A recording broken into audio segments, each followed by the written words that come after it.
tellement reculé et inaccessible qu'il cache des mystères et des réalités qui défient l'imagination. Des pays comme celui-ci, entourés par ce que beaucoup pensent être la côte la plus dangereuse de la planète, contrôlés par les redoutables pirates africains. Une terre de traditions extrêmes et de secrets ancestraux, comme le fait d'être l'un des pays les plus polygames au monde, ou de maintenir en vie l'une des traditions les plus controversées et débattues au monde, connue sous le nom de l'évira, qui oblige les veuves à se marier avec le frère de leur défunt mari. Dans cette nouvelle vidéo de Monde sans censure, on va plonger en Somalie, un territoire où peu de gens osent s'aventurer, où cohabitent une biodiversité extraordinaire, des déserts mortels et la plus ancienne ville d'Afrique encore habitée. Mais c'est aussi un endroit où les frontières cachent des réalités extrêmes, imposées par la nécessité de survivre, qui recèlent des énigmes et des traditions millénaires que tu es sur le point de découvrir. Préparez-vous à découvrir l'un des territoires les plus sauvages et les plus énigmatiques de la planète. C'est parti. La Somalie est un pays qui semble suspendu dans le temps, et souvent oublié par le reste du monde. Un territoire plein de contrastes, où l'histoire, la nature et la culture s'entremêlent de manière unique pour former un décor que peu de gens osent explorer. Ce pays est bordé au nord par Djibouti et le golfe d'Aden, au nord-est par la mer d'Oman, à l'est par l'océan Indien, au sud par le Kenya et à l'ouest par l'Éthiopie, créant ainsi un territoire qui relie la corne de l'Afrique au reste du continent, et qui a toujours été un carrefour de culture, de commerce et de routes migratoires. La Somalie s'étend sur environ 743 400 km², ce qui en fait l'un des plus grands pays d'Afrique de l'Est, comparable en superficie à des pays comme la France et juste un peu plus petit que le Chili. Du coup, il y a une diversité géographique impressionnante, avec des déserts arides, des montagnes impressionnantes, des plaines côtières le long de son immense littoral sur l'océan Indien et des écosystèmes uniques. Malgré sa taille, la Somalie a une densité de population assez faible, avec environ 45 habitants au kilomètre carré, ce qui veut dire qu'une grande partie de son territoire reste peu peuplée et que les communautés se concentrent surtout sur la côte et dans certaines villes de l'intérieur comme Mogadiscio, Hargeisa et Bosaso, créant un contraste évident entre la vaste étendue du pays et la dispersion de ses habitants. Pour mettre ça en perspective, la France a une densité de population environ 4 fois supérieure, tandis que la plupart des pays africains ont une densité plusieurs fois supérieure à celle de la Somalie, ce qui montre comment la géographie, le climat et la disponibilité des ressources façonnent la répartition humaine et les modes de vie dans ce pays. Certaines des raisons de cette faible densité sont le manque d'infrastructures, le climat extrême de la région, la rareté des ressources pour ses habitants et même l'aide extérieure limitée, car peu de gens osent s'aventurer en Somalie, en grande partie à cause de la présence des redoutables pirates africains, une réalité qui a marqué l'histoire et la vie quotidienne du pays. Tout cela a beaucoup à voir avec le présent et le passé que nous sommes sur le point d'explorer, et comme vous le verrez, tout n'est pas négatif, car grâce à ces conditions, des sociétés et des traditions millénaires sont restées pratiquement inchangées au fil des siècles, conservant des coutumes, des rituels et des modes de vie qui ont survécu aux conflits, à la sécheresse et à l'influence extérieure. Le nom Somalie vient du peuple somali, l'ethnie dominante du pays, dont l'histoire orale remonte à des milliers d'années. Même si son origine exacte fait débat, on pense que le mot Somalie pourrait venir de Samaale, le nom d'un ancien clan ancestral qui aurait peuplé la région. Depuis l'Antiquité, ces communautés s'organisent en clans et sous-clans qui déterminent la structure sociale et politique, définissent la manière dont les ressources sont réparties, comment les alliances matrimoniales et commerciales sont établies, et comment les conflits sont résolus, créant ainsi un système où la tradition et la loyauté familiale sont essentielles à la cohésion sociale. Cette réalité des clans n'a pas changé au fil des siècles et, aujourd'hui encore, le pays continue de s'organiser en clans très forts qui dictent les règles du mariage, des relations intimes, de l'héritage et de la résolution des conflits, entre autres. Ces clans utilisent les alliances matrimoniales pour renforcer leur position, en accordant plus d'importance au groupe qu'à l'individu, au point de maintenir des traditions millénaires comme le lévira, que nous découvrirons plus en détail plus tard, qui obligent les veuves de certains groupes à épouser le frère de leur mari décédé pour le bien de leur famille. Les principaux clans somaliens sont les Darod, les Hawiyé, les Isaac et les Rahanweyn, et ils forment une société complexe où l'appartenance au groupe détermine non seulement l'identité culturelle, mais aussi les chances de survie, la répartition des terres et des pâturages, et la manière d'interagir avec les autres clans et avec l'État, chaque groupe ayant ses propres règles et normes, où la mobilité nomade et l'adaptation à un environnement extrême ont toujours été essentielles à la survie. Peu de gens savent que la Somalie est l'un des pays les plus nomades au monde, sûrement parce qu'il est méconnu. Mais c'est un territoire où une grande partie de la population se déplace constamment en suivant des routes établies par les générations précédentes, pour assurer la survie de leur famille et de leurs troupeaux. Être nomade, ça veut dire ne pas s'installer de manière permanente dans un endroit comme la plupart d'entre nous, mais se déplacer en fonction des saisons, de la disponibilité des pâturages et de l'eau, et des conditions climatiques, une réalité qui leur permet de s'adapter à un environnement extrêmement sec et changeant, car rester au même endroit pourrait être fatal tant pour les personnes que pour les animaux. Ces clans somaliens s'organisent de manière à ce que la mobilité devienne un élément essentiel de leur économie et de leur culture, se déplaçant avec des chameaux, des chèvres, des moutons et parfois des vaches, emportant uniquement le nécessaire pour vivre. Ce mode de vie leur permet de profiter des ressources naturelles dispersées, de protéger leurs animaux de la sécheresse et d'éviter les conflits avec d'autres clans voisins pour le pâturage ou l'eau, garantissant ainsi la survie de la communauté malgré les conditions extrêmes du désert et des plaines. Pour pouvoir se déplacer rapidement, les nomades somaliens construisent des habitations temporaires appelées Akal ou Akal Somali, qui sont des structures légères et faciles à monter et à démonter, en utilisant des matériaux disponibles dans l'environnement tels que le bois, les roseaux, les cannes et parfois du fumier mélangé à de la boue, ce qui leur permet d'ériger des toits et des murs résistants au vent et au soleil, mais suffisamment légers pour être déplacés en quelques heures, ce qui montre une adaptation ingénieuse au climat et à leur mode de vie. La conception de ces maisons est pratique et fonctionnelle, avec des toits en forme de dôme ou de pyramide basse pour résister aux tempêtes de sable et fournir de l'ombre. Leur construction rapide et simple permet à toute la famille de se déplacer d'une zone à l'autre en quelques jours ou semaines, en suivant la disponibilité d'herbes fraîches pour les animaux et en évitant les zones où la pénurie d'eau ou la chaleur extrême pourrait mettre en danger leur survie. Ce mode de vie nomade assure non seulement la survie physique, mais renforce aussi la cohésion sociale au sein des clans, car tous les membres doivent bosser ensemble pour le transport, l'élevage du bétail, la construction des habitations et la recherche de ressources, perpétuant ainsi des traditions millénaires de coopération et de connaissance de l'environnement qui se transmettent de génération en génération, et font de la Somalie un pays où la mobilité et l'adaptation à l'environnement sont essentielles à la vie quotidienne. Pour eux, le présent comme le passé sont marqués par des siècles de commerce et de contact avec le monde arabe, perse et indien, la Somalie étant un point stratégique sur les routes des épices, de l'ivoire et des esclaves, ce qui a permis le développement de villes portuaires comme Mogadiscio, Berbera et Merka,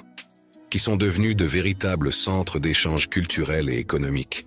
où les religions, les coutumes et les langues étrangères se sont mélangées aux traditions locales, créant une culture riche et diversifiée, unique dans la Corne de l'Afrique, et témoignage vivant de l'importance de cette région à travers l'histoire. Mogadiscio est la capitale et le principal port de ce pays. Elle est considérée comme la plus ancienne ville habitée d'Afrique, avec des archives datant de plus de 1000 ans, lorsque les commerçants arabes et perses ont commencé à s'y installer de manière permanente. Cette ville n'est pas seulement importante au niveau africain, elle figure également parmi les plus anciennes villes du monde, comparables à des endroits comme Varanasi en Inde ou Alep en Syrie, où la continuité de la vie a permis de conserver des traditions, une architecture et des rituels qui remontent à plusieurs siècles. À Mogadiscio, les marchés traditionnels continuent de proposer des épices, des tissus et des produits de la mer, comme il y a des siècles. Et ces anciens forts côtiers, ces mosquées Et ces maisons coloniales italiennes racontent l'histoire des conquêtes, du commerce et des cultures qui se sont entremêlées. Tandis que ces quartiers modernes cohabitent avec les quartiers historiques, reflétant la résilience d'une ville qui a survécu aux conflits, aux inondations et aux transformations économiques et sociales. En pensant à ces histoires de conquête et au passé récent du pays et de sa capitale, comme vous le verrez, de nombreux pays et cultures ont tenté de dominer ce pays. Pendant la période coloniale, la Somalie a été divisée entre l'Italie et la Grande-Bretagne, le sud étant sous administration italienne et le nord sous contrôle britannique, tandis que certaines parties de l'Est sont restées aux mains de la France. L'Éthiopie a également revendiqué des territoires, ce qui a entraîné une fragmentation qui a eu des conséquences durables, influençant les infrastructures, l'éducation et le développement économique, laissant un héritage qui affecte encore aujourd'hui la vie et la gouvernance du pays. Malgré l'indépendance obtenue en 1961, ces divisions historiques ont contribué aux difficultés actuelles et à la complexité de la gestion d'un pays aussi vaste. Cette diversité de colonisateurs a également laissé une empreinte unique en Somalie, qui se reflète dans sa culture, son architecture, ses langues et ses traditions urbaines, créant un mélange que l'on ne retrouve pas dans d'autres pays africains. Au fil du temps, et grâce à un contact prolongé avec les commerçants arabes et perses depuis des siècles, la religion musulmane s'est imposée comme la principale religion du pays, unifiant une grande partie de la population sous des pratiques et des normes religieuses communes, tout en conservant de nombreuses traditions ancestrales propres au clan, créant ainsi un équilibre entre la religion et les coutumes locales qui influencent encore aujourd'hui la vie sociale, politique et familiale en Somalie. L'une des curiosités les plus frappantes de la Somalie actuelle est qu'il s'agit de l'un des pays les plus polygames au monde, où la plupart des hommes peuvent avoir plusieurs épouses en même temps, comme le permet la religion musulmane, sans qu'il y ait de limites strictes dans certains cas, ou en d'autres termes, en Somalie, un homme peut avoir autant d'épouses qu'il le souhaite, ou plutôt, autant qu'il peut se le permettre, car la pratique réelle dépend de la capacité économique, de la position sociale et des règles de chaque clan. La polygamie en Somalie combine l'influence de la religion musulmane avec les traditions très anciennes des clans et la façon dont la société est organisée, où les mariages multiples renforcent non seulement la position sociale du groupe, mais assurent aussi l'union familiale et l'héritage entre les générations. Les principales raisons derrière la polygamie sont la protection et la prise en charge des veuves ou des orphelins, l'agrandissement de la famille pour avoir plus de mains pour travailler la terre ou s'occuper des animaux, et la consolidation des alliances entre clans, ce qui garantit soutien et sécurité dans un environnement parfois difficile et dangereux. Comme on vous le disait, même si la religion autorise la polygamie, la réalité dépend des ressources de l'homme et des règles du clan. Dans de nombreux cas, les femmes ont leur mot à dire et une certaine capacité à décider de ces mariages, pouvant accepter ou refuser de rejoindre un foyer polygame, même si leurs décisions sont souvent conditionnées par la tradition et les attentes sociales. Une grande partie des raisons qui expliquent le maintien de ces réalités ancestrales aujourd'hui est liée au fait que, pendant de nombreuses décennies, la Somalie a été considérée comme l'un des pays les plus pauvres de la planète. Tout ça est dû à une combinaison de facteurs naturels, historiques et sociaux qui ont freiné son développement. Même si aujourd'hui certains indicateurs montrent une certaine amélioration dans les grandes villes, la plupart des gens continuent de vivre dans une pauvreté extrême et ont un accès limité aux services de base comme l'eau, la nourriture, la santé et l'éducation. Le climat extrême de la Somalie, avec ses sécheresses prolongées et ses déserts impitoyables, affecte directement l'agriculture, l'élevage et la disponibilité de l'eau, obligeant des millions de personnes à se déplacer constamment avec leurs troupeaux de chameaux, de chèvres et de moutons, en dépendant de ressources limitées et en s'adaptant continuellement à un environnement qui peut être impitoyable et dangereux. Parmi les régions les plus extrêmes, on trouve le désert de l'Ogaden au sud et les plaines de Galgoudoud et Moudoug, où les températures peuvent dépasser les 50 degrés Celsius pendant la journée, faisant de ces zones certains des endroits les plus chauds de la planète, et où la combinaison de la chaleur torride, le manque de pluie et la rareté de la végétation rend la survie difficile pour les communautés nomades et sédentaires. En plus du climat extrême, le manque de ressources internes et la capacité limitée de l'État à distribuer des services et à assurer la sécurité font que de nombreuses communautés dépendent de l'aide extérieure. Mais la présence de conflits internes, l'insécurité dans certaines régions et la perception du danger face à la piraterie rendent cette aide très difficile à maintenir, laissant de nombreuses personnes sans accès aux besoins de base. Dans ce contexte, la piraterie est apparue comme une activité qui, bien que dangereuse et controversée, représente pour certains un moyen de survie, en particulier dans les communautés côtières où les opportunités économiques sont extrêmement limitées et l'accès aux ressources naturelles rares. La région côtière de la Somalie, qui s'étend sur plus de 3300 km le long de l'océan Indien et de la mer d'Oman,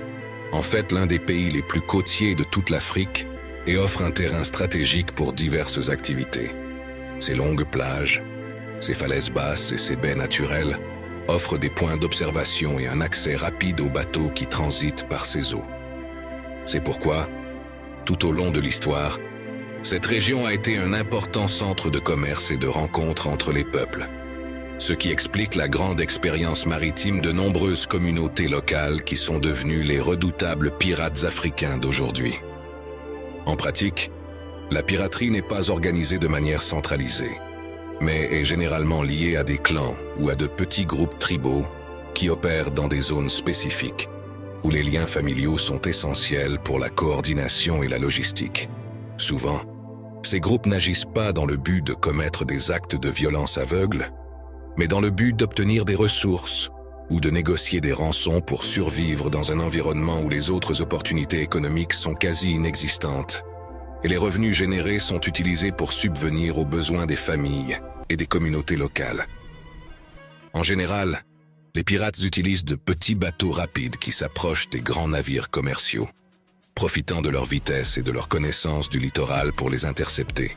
établir le contact et exiger une rançon avant de se retirer rapidement vers des zones sûres près de la côte. Un cas célèbre qui illustre cette réalité est le détournement du navire MV Maersk Alabama en 2009, qui a attiré l'attention du monde entier et est devenu un exemple du mode opératoire de ces groupes. Le capitaine Richard Phillips a été pris en otage et finalement sauvé par les forces spéciales américaines, un fait qui a inspiré le film Captain Phillips avec Tom Hanks, qui montre clairement et de manière cinématographique comment se déroule une situation de piraterie et la tension que cela représente tant pour l'équipage que pour les pirates. Malgré la perception internationale, il est important de comprendre que cette activité reflète la dureté de l'environnement et les contraintes auxquelles ces populations sont confrontées, où le désert, la sécheresse, l'insécurité et le manque d'infrastructures obligent les habitants à recourir à des mesures extrêmes pour survivre. À ce stade, on profite de l'occasion pour te poser la question suivante. Oserais-tu entrer dans les eaux somaliennes? Et si tu le pouvais, épouserais-tu plusieurs femmes ou plusieurs hommes?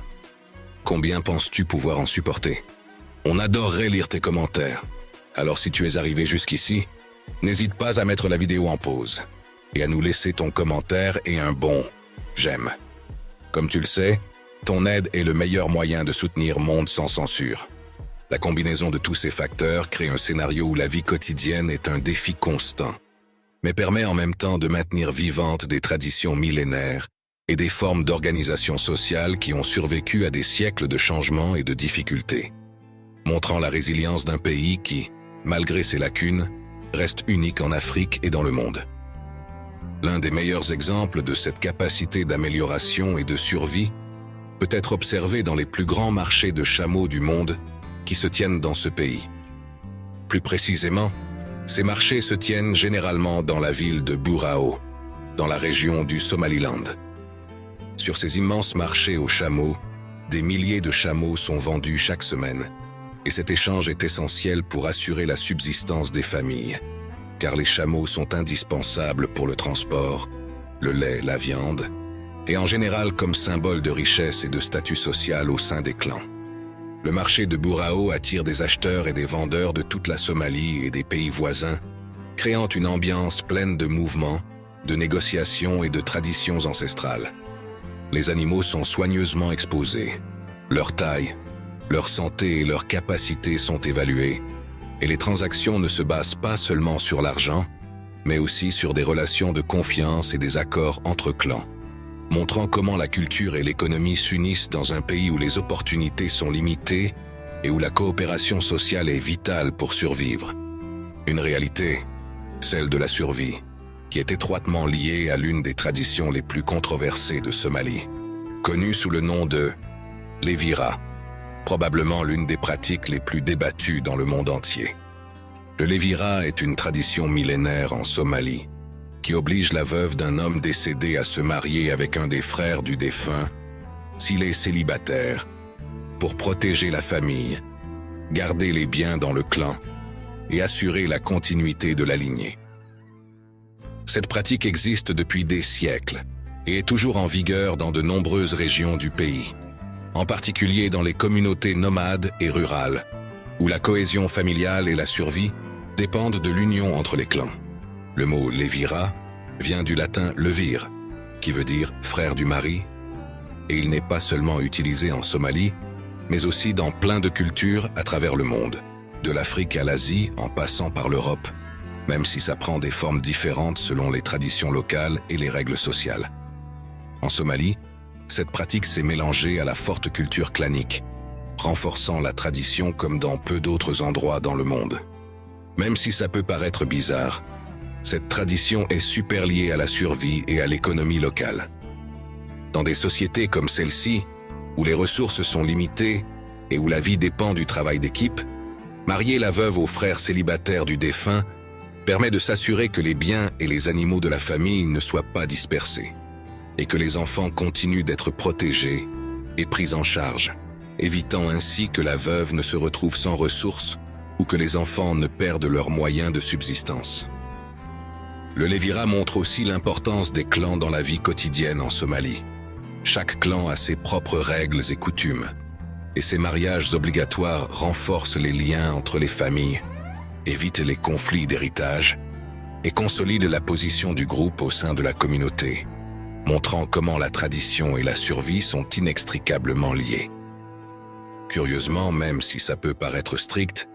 dans de nombreux cas, le mariage Levira est consensuel. La veuve peut accepter l'union par convenance ou sous la pression sociale, et il existe des situations où des accords sont négociés entre les familles concernant la pension alimentaire, la cohabitation et la gestion des biens. Cette pratique comporte également des aspects curieux qui surprennent ceux qui ne connaissent pas la culture somalienne.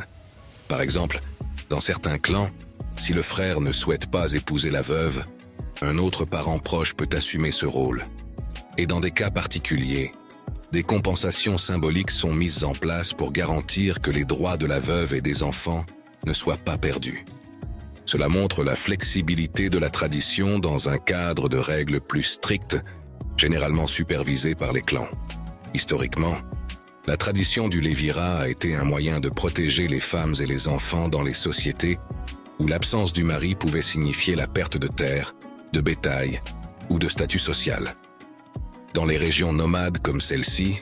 où la survie dépend du troupeau et du travail familial, garder la veuve au sein du clan garantit que personne ne se retrouve sans ressources et que la communauté continue de fonctionner efficacement. Cette pratique présente certaines similitudes avec d'autres formes d'organisation familiale dans le monde, comme la polyandrie fraternelle qui existait au Tibet ou en Mongolie, où les frères partageaient leurs épouses afin de conserver les biens familiaux et d'assurer la survie du groupe, montrant ainsi comment différentes cultures ont développé des solutions similaires face à des défis sociaux et économiques similaires. Tu peux découvrir ces lieux et ces réalités dans d'autres vidéos de notre chaîne consacrées à ces autres pays, où nous approfondissons ces traditions millénaires. Au fil du temps, malgré les changements et l'influence de la modernité, la tradition du Levira reste vivante dans de nombreuses régions de Somalie. Bien que sa pratique ait diminué dans les grandes villes, dans les villages ruraux et les zones reculées,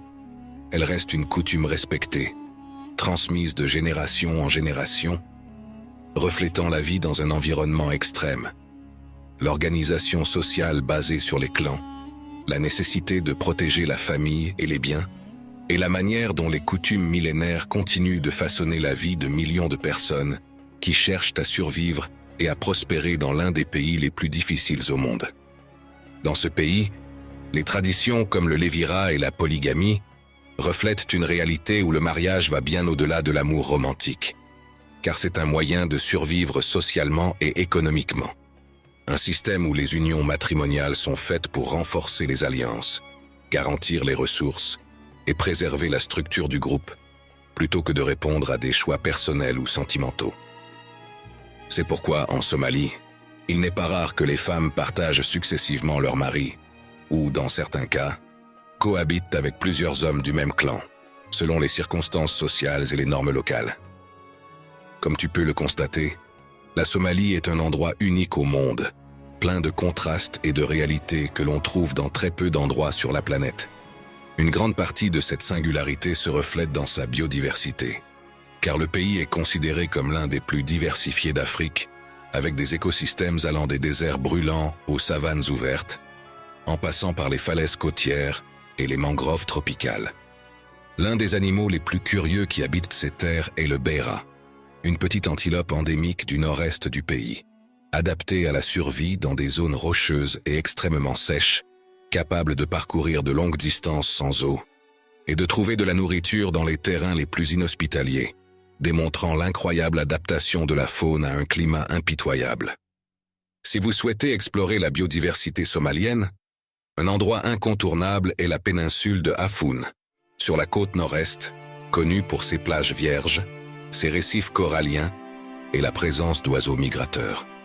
On peut y observer des flamants roses, des hérons et d'autres espèces uniques qui utilisent la région comme point de repos pendant leur migration, et où les pêcheurs locaux cohabitent avec la nature en conservant des méthodes traditionnelles qui respectent les écosystèmes marins. La biodiversité de la Somalie n'est pas seulement un spectacle naturel, mais aussi une leçon de résistance et d'adaptation. Dans un territoire où les humains doivent faire face à la sécheresse, au désert et aux côtes dangereuses, cette faune et cette flore extraordinaires font preuve de stratégies de survie uniques, comme c'est le cas pour les personnes, rappelant que, malgré les difficultés,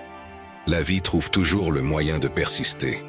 et d'offrir des paysages et des écosystèmes que l'on ne voit nulle part ailleurs sur la planète. Si vous êtes arrivé jusqu'ici, vous vous demandez probablement comment vous pourriez vous rendre dans ce pays si énigmatique et s'il est vraiment possible de le faire sans mettre votre vie en danger. C'est pourquoi, chez Monde sans censure, nous avons mené des recherches approfondies afin de vous offrir les informations les plus complètes et les plus réalistes sur la façon de visiter la Somalie, l'une des destinations les plus mystérieuses et les moins explorées de la planète. Voyager en Somalie n'est pas facile, mais c'est possible. Pour entrer dans le pays, les visiteurs ont besoin d'un visa, qu'ils peuvent demander auprès des ambassades somaliennes ou par l'intermédiaire d'agences spécialisées ayant des contacts locaux. La plupart des voyageurs arrivent en Somalie par avion, à l'aéroport international Aden Ade, à Mogadiscio, ou à l'aéroport de Hargeisa, en Somaliland, une région plus stable et plus sûre du territoire somalien. En ce qui concerne la sécurité, il est important de le dire clairement. La Somalie est toujours considérée comme une zone à risque, surtout dans le sud et le centre du pays. Cependant, il y a des zones relativement calmes, surtout en Somaliland et au Puntland, où certains voyageurs expérimentés et journalistes ont pu visiter des marchés, des côtes et des déserts sans problème, toujours accompagnés de guides locaux et en prenant toutes les précautions nécessaires. Malgré les défis, la Somalie offre une authenticité incomparable. Le pays est super bon marché. Un appartement modeste à Mogadiscio peut coûter entre 100 et 200 $ par mois, tandis qu'une chambre dans un hôtel de gamme moyenne coûte entre 20 et 40 $ par nuit. Un dîner pour 2 personnes dans un resto local coûte rarement plus de 15 $, et les visites organisées par des guides locaux pour découvrir des endroits comme le marché aux chameaux de Hargeisa coûtent entre 30 et 50 $, selon la durée et le type de transport utilisé. Parmi les destinations les plus fascinantes, on peut citer la péninsule de Afun, le point le plus oriental du continent africain. Un paysage isolé de plages désertes, de falaises et de villages de pêcheurs, où l'océan Indien et la mer d'Oman se rencontrent dans une danse éternelle. Dans ces endroits, le voyageur peut observer la beauté sauvage d'un pays qui,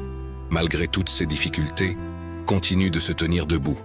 conservant son essence ancestrale et son lien indissoluble avec le désert et la mer. Chez Monde sans censure,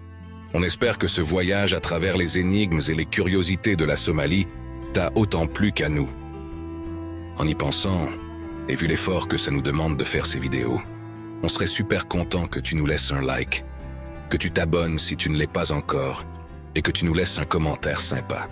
C'est la meilleure façon de nous aider à continuer à te proposer chaque semaine le meilleur contenu.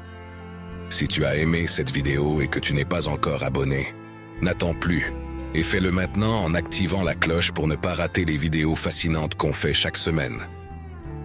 Des vidéos comme celle-ci que tu peux regarder maintenant pour découvrir l'un des coins les plus mystérieux de la planète. Ne rate pas ça et découvre les merveilles que cet endroit a à t'offrir.